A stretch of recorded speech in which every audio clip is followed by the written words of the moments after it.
Good morning students. In today's session we are going to see parallel plate capacitor concept, derivation and some problems under that. Current continuity equation, relationship between J and volume charge density, current density and the volume charge density. First one we'll see the parallel plate capacitor. This is the diagram showing the parallel plate capacitor. In this, when you see here two parallel plates available separated by a distance d. In between this, it is separated with a dielectric material.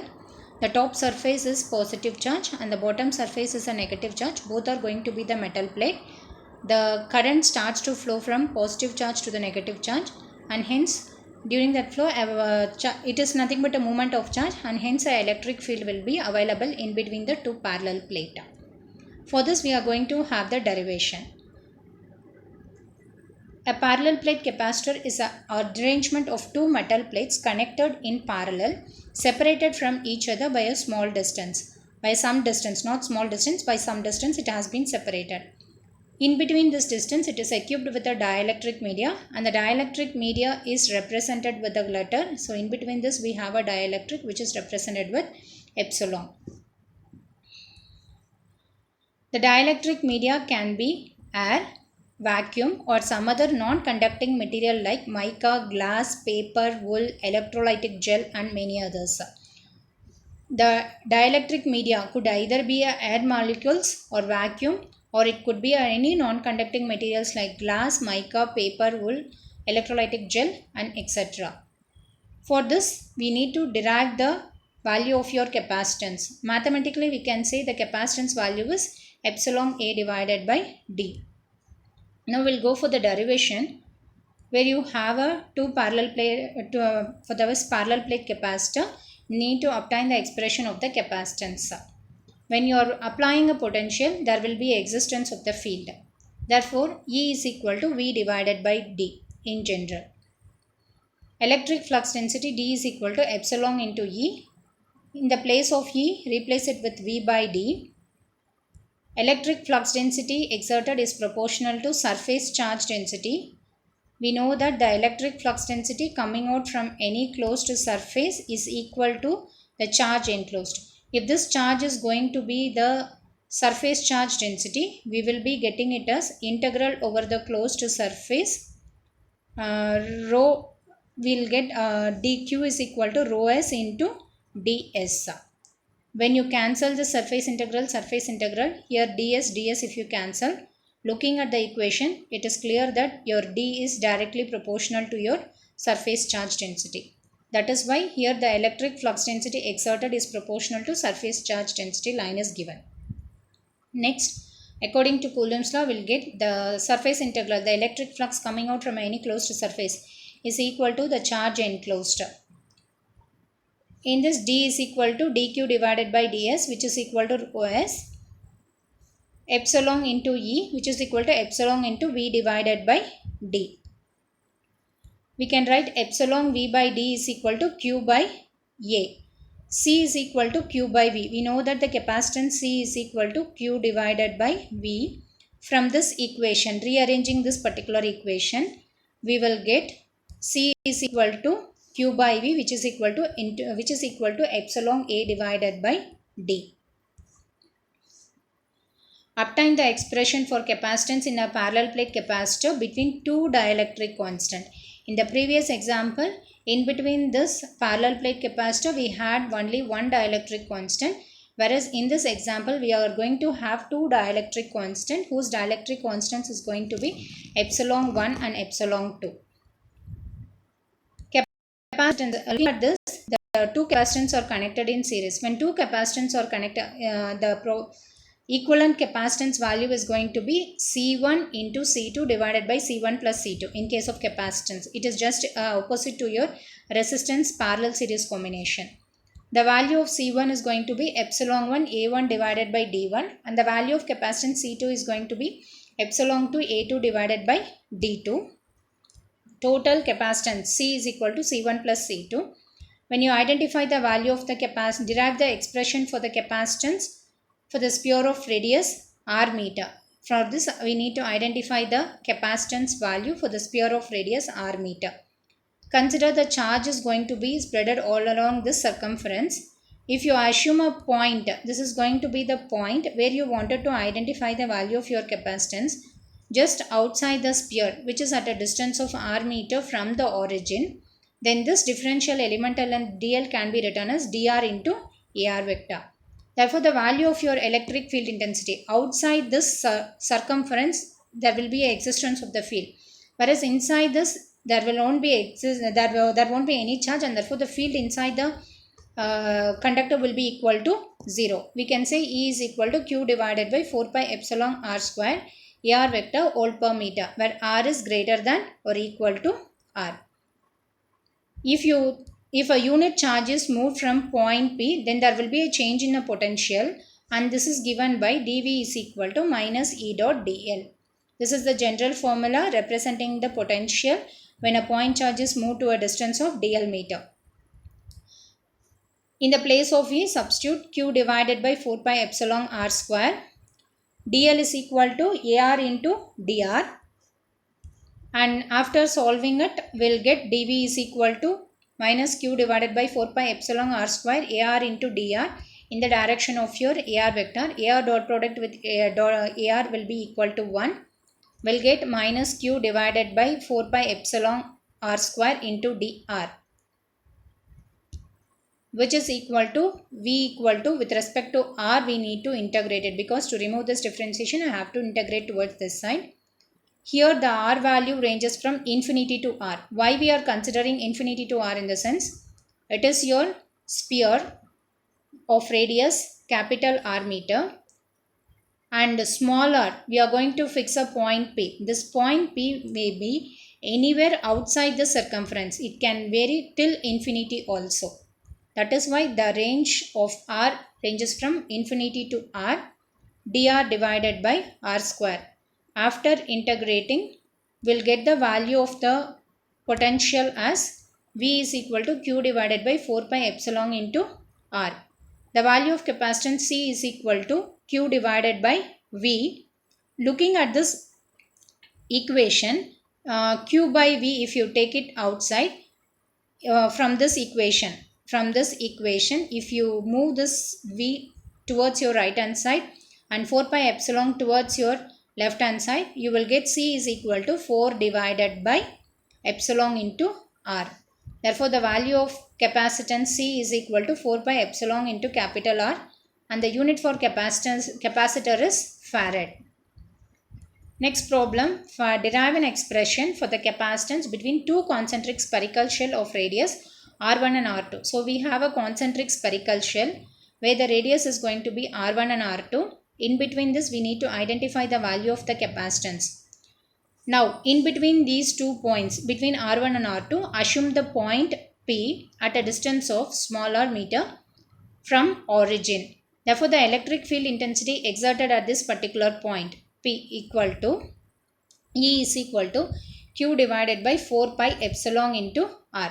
If we are moving the unit positive charge to a distance of dl meter, then the obtained potential dV is equal to minus E dot dl. The value of dV is equal to minus E dot dl. E is nothing but Q divided by 4 pi epsilon r square. It is the distance from your cause and effect. So, smaller only we have to substitute over here. AR, and dl can be written as dr into AR. AR dot product with AR is equal to 1.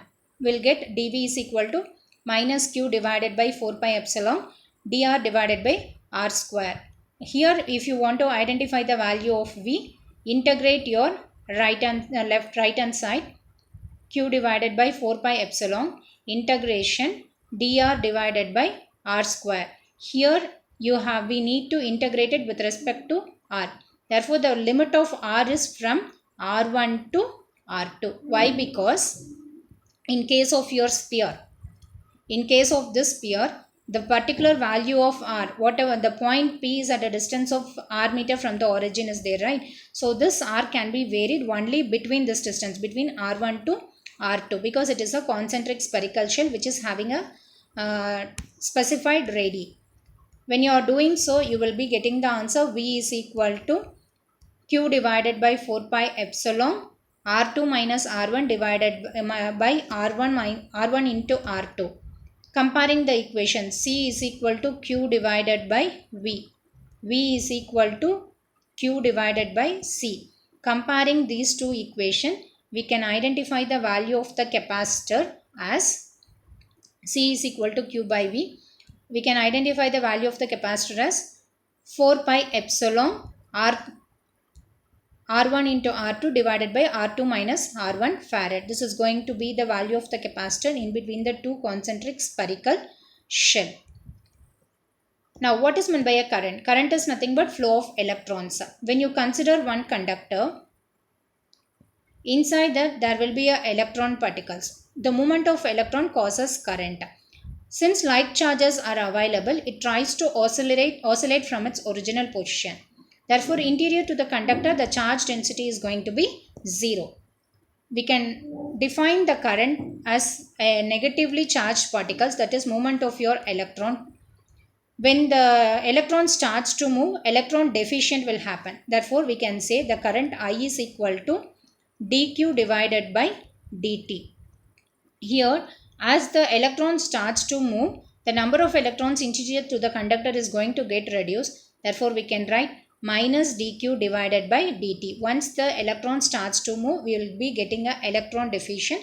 So, only we are applying it as I is equal to minus dq divided by dt. Current density. Current density is represented with a letter called J.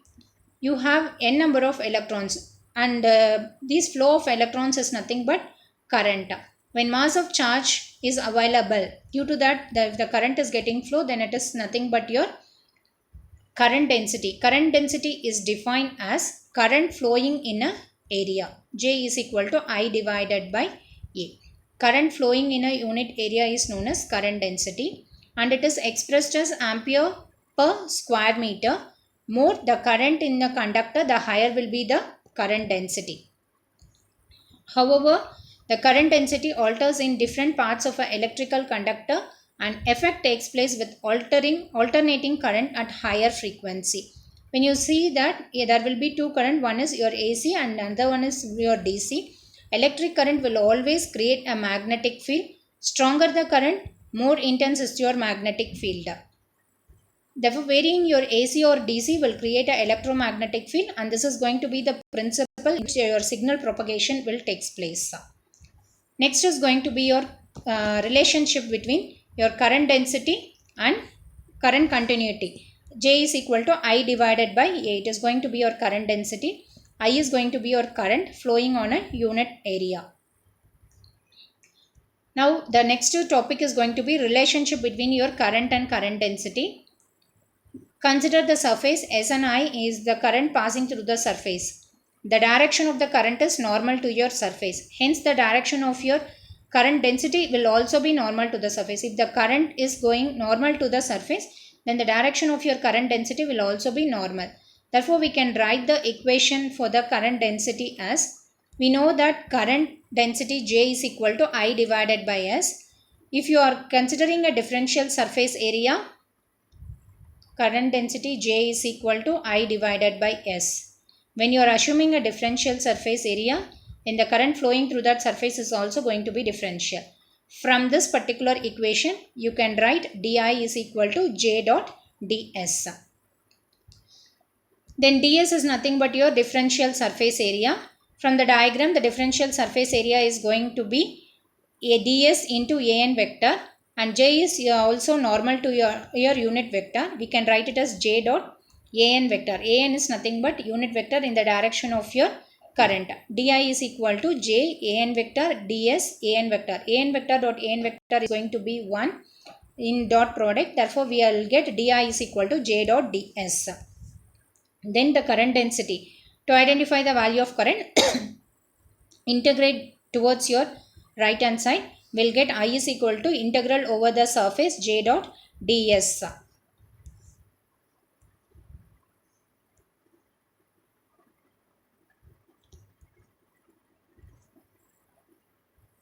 Now relationship between J and rho V. This information is needed when you are going for the derivation of current continuity equation. This is just a relationship between your current and current density.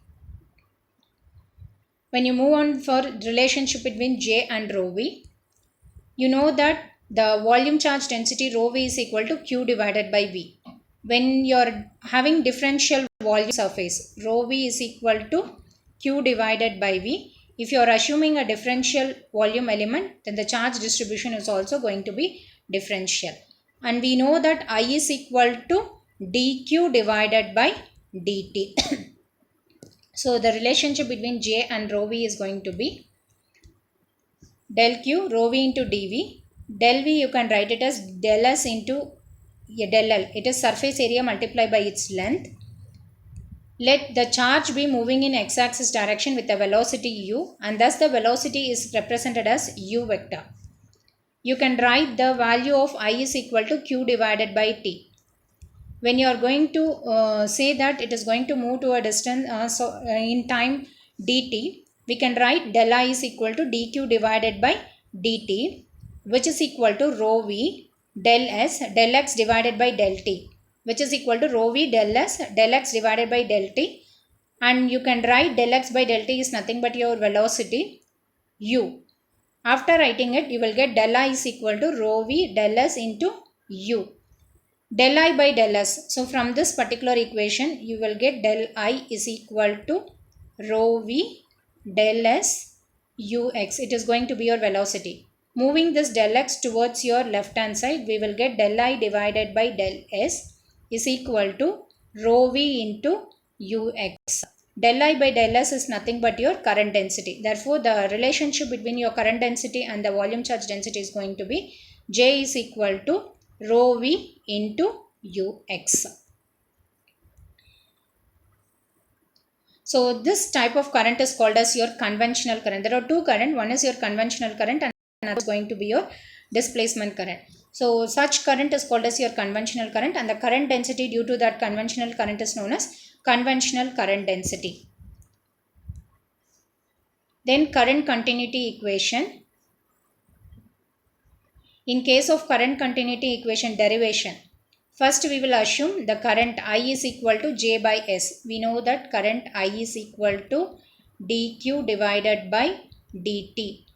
Here we can write minus dq divided by dt. Why? Because minus sign represents the electron diffusion, and current density J is equal to I divided by S. If you are assuming a differential surface area, the current distribution is going to be differential.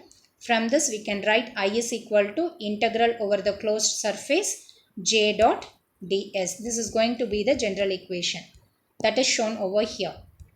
Next, when you consider the current flows outwards from the closed surface, hence the current I is constituted due to the outward flow of your positive charge from the closed surface S. According to the principle of conservation of charge, law of conservation states that charge can neither be created nor be destroyed, and therefore decrease in equal amount of positive charge inside the closed surface. I you can write it as my dq divided by dt. This minus sign represents as the number of electrons starts to flow, the number of electrons interior the conductor is going to get reduced. Because of that electron diffusion, we are applying negative sign over here. For this we can write I is equal to integral over the closed surface J dot ds, which is equal to minus dq divided by dt. And this negative sign represents the outward flow from the closed surface.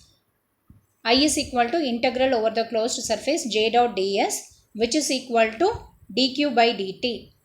J, converting this surface integral to volume integral. The surface integral is converted to volume integral by applying Gauss's divergence theorem. What Gauss's divergence theorem states? Gauss's law is nothing but the integration over the closed surface d dot ds is equal to q. If you are assuming the charge q to be a volume charge density, then q is equal to integral over the volume of space rho v into dv. how we are getting this equation means, we know that rho v is equal to q divided by v. In case of your differential volume element, the charge distribution is going to be differential. From this we can identify q is equal to, q is equal to rho v into integral over the volume of space rho v into dv. So substituting it in your Gauss's law, you will get integral over the closed surface d dot ds is equal to integral over the volume of space rho v into dv. According to divergence theorem, you can write it as ds is equal to integral over the volume of space rho v can be written as divergence dot d into dv. This is nothing but Gauss's divergence theorem.